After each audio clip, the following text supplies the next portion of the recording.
بسم اللہ الرحمن الرحیم۔ دین اسلام زندگی چینل کے ناظرین السلام علیکم۔ ناظرین، آج کے اس دلچسپ ویڈیو میں ہم آپ کو بتائیں گے کہ پیغمبر یوشع علیہ السلام کون تھے اور پیغمبر یوشع علیہ السلام کے لیے سورج کو کیوں روکا گیا۔ بلعام بن باورہ کون تھا اور اس کی گدی کس طرح انسانوں کی طرح بولنا شروع ہو گئی اور اس کی گدی نے کیا کہا۔ بلعام بن باورہ کو قرآن پاک میں کتا کیوں کہا گیا؟ آخر اس نے ایسا کون سا گناہ کیا؟ جب بنی اسرائیل نے حضرت یوشع علیہ السلام کی نافرمانی کی تو کون سا عذاب نازل ہوا؟ ان سب سوالات کے جوابات جاننے کے لیے ہماری آپ سے التجا ہے کہ ہماری اس ویڈیو کو اینڈ تک لازمی دیکھیے گا۔ حضرت یوشع علیہ السلام اللہ تعالیٰ کے برگزیدہ پیغمبر گزرے ہیں۔ ان کا نسب نامہ کچھ اس طرح ہے: یوشع علیہ السلام بن نون بن افراسیم بن یوسف بن یعقوب بن اسحاق بن ابراہیم بن طارح بن نحور بن ساروح بن لاغو بن فالح بن ایبر بن شالح بن ارفقش بن سام بن نوح بن لامک بن متوشلخ بن اخنوخ بن یرد بن ملاجیل بن کنان بن یانش بن شیس بن آدم۔ اللہ رب العزت نے حضرت موسیٰ علیہ السلام کو یہ حکم دیا کہ دو دریاؤں کے ملنے کی جگہ پر میرا ایک ایسا بندہ ہے جو آپ سے زیادہ علم رکھتا ہے، آپ ان سے ملاقات کریں۔ حضرت موسیٰ علیہ السلام روانہ ہونے لگے تو اپنے نوجوان خادم حضرت یوشع بن نوح علیہ السلام کو بھی اپنے ساتھ لے لیا۔ حضرت موسیٰ علیہ السلام اور حضرت یوشع علیہ السلام ایک مقام پر کچھ دیر آرام کرنے کے لیے رکے تو ساتھ لی ہوئی مچھلی اچھل کر دریا میں چلی گئی۔ پھر کچھ دور آگے جانے کے بعد حضرت موسیٰ علیہ السلام نے حضرت یوشع علیہ السلام سے پوچھا کہ کھانے کے لیے کچھ لاؤ۔ حضرت یوشع علیہ السلام نے عرض کیا کہ جہاں ہم رکے تھے وہاں مچھلی پانی میں چلی گئی تھی، لہٰذا دونوں اپنے قدموں کے نشانات دیکھتے ہوئے واپس چلے گئے۔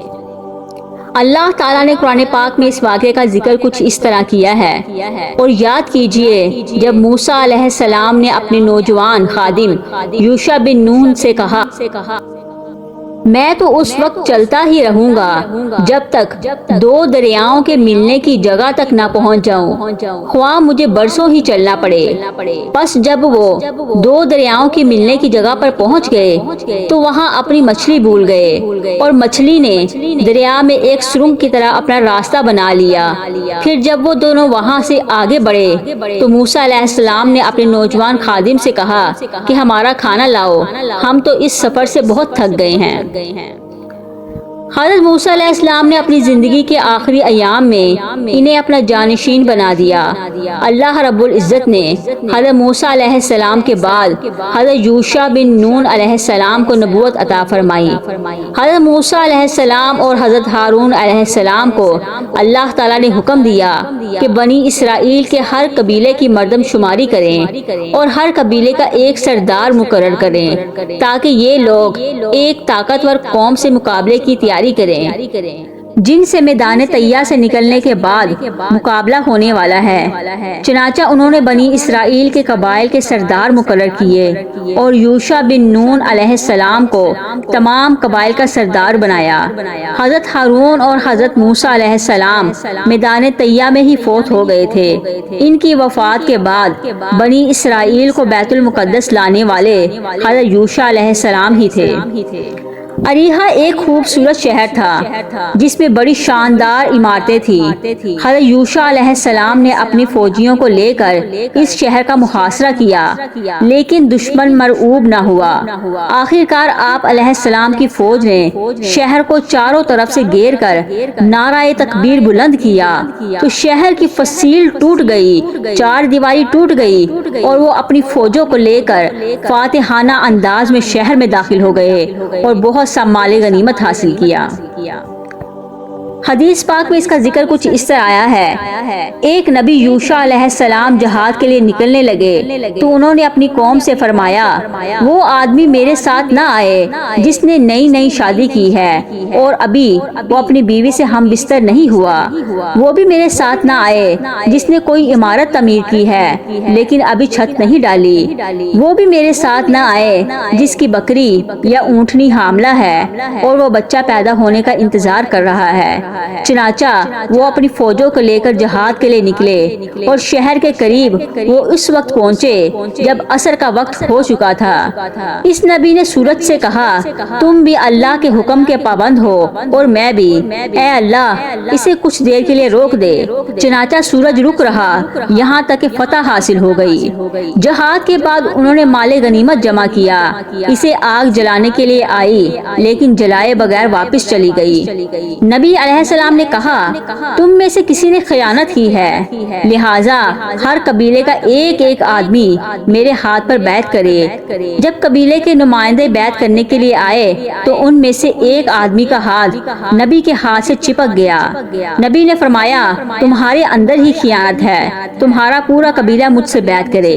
اس قبیلے کے تمام افراد نے بیعت کی تو 3 آدمیوں کے ہاتھ نبی کے ہاتھ سے چپک گئے۔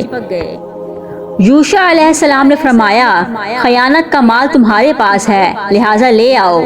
وہ گائے کے سر کے برابر سونا لے آئے اور اس سونے کو دوسرے مال غنیمت کے ساتھ رکھ دیا گیا۔ آگ آئی اور اسے جلا کر چلی گئی۔ آپ صلی اللہ علیہ وآلہ وسلم نے یہ بھی فرمایا کہ ہم سے پہلے لوگوں کے لیے مال غنیمت حلال نہیں تھا، اللہ تعالیٰ نے ہماری کمزوری دیکھ کر ہمارے لیے حلال کر دیا۔ جب حضرت یوشع علیہ السلام بنی اسرائیل کو لے کر بیت المقدس کو فتح کرنے کے لیے نکلے تو راستے میں بلعام بن باورہ کا واقعہ پیش آیا۔ یہ آدمی اللہ تعالیٰ کا اسم اعظم جانتا تھا جس کے ذریعے سے کی ہوئی ہر دعا قبول ہوتی۔ اس کی قوم نے اس سے مطالبہ کیا کہ موسیٰ علیہ السلام اور اس کی قوم کے خلاف بد دعا کرے، اس نے انکار کر دیا۔ لوگوں نے بہت اصرار کیا، آخرکار یہ اپنی گدی پر سوار ہو کر بنی اسرائیل کے لشکر کی طرف چل پڑا۔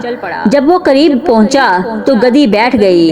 اس نے اسے کھڑا کرنے کی بہت کوشش کی لیکن وہ کھڑی ہو کر پھر بیٹھ گئی۔ آخرکار قدرت الہی سے گدی بولی کہ اے بلعام تو کہاں جا رہا ہے؟ کیا تو نہیں دیکھ رہا کہ فرشتے مجھے اس طرف جانے سے روک رہے ہیں؟ کیا تو اللہ کے نبی اور مومنوں کے خلاف بد دعا کرے گا؟ وہ پھر بھی گدی سے نیچے نہ اترا اور اسے مار پیٹ کر آگے چلانے کی کوشش کرتا رہا۔ آخرکار وہ چل پڑی۔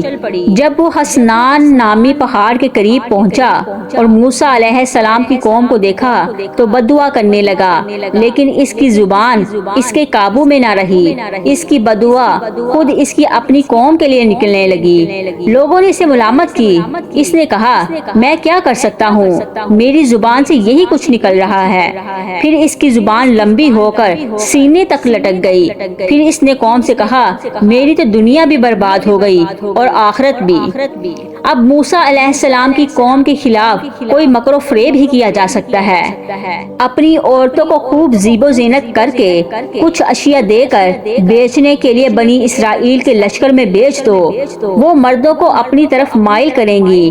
اگر بنی اسرائیل کا ایک آدمی بھی بدکاری کر لے گا تو تمہیں لڑنے کی ضرورت ہی نہیں رہے گی۔ قوم نے اس کے مشورے پر عمل کرتے ہوئے اپنی عورتوں کو بنی اسرائیل کے لشکر میں بیچ دیا۔ ایک اسرائیلی سردار نے ایک عورت کے ساتھ خلوت کی۔ اسی وقت اللہ تعالیٰ نے بنی اسرائیل پر طاعون کی وبا بھیج دی۔ جب معلوم ہوا تو بنی اسرائیل کے ایک شخص نے اس خیمے میں جا کر دونوں کو قتل کر دیا اور کہنے لگا اے اللہ ہم تیرے نافرمانوں کے ساتھ یہ سلوک کرتے ہیں۔ پھر طاعون کی وبا ختم ہو گئی۔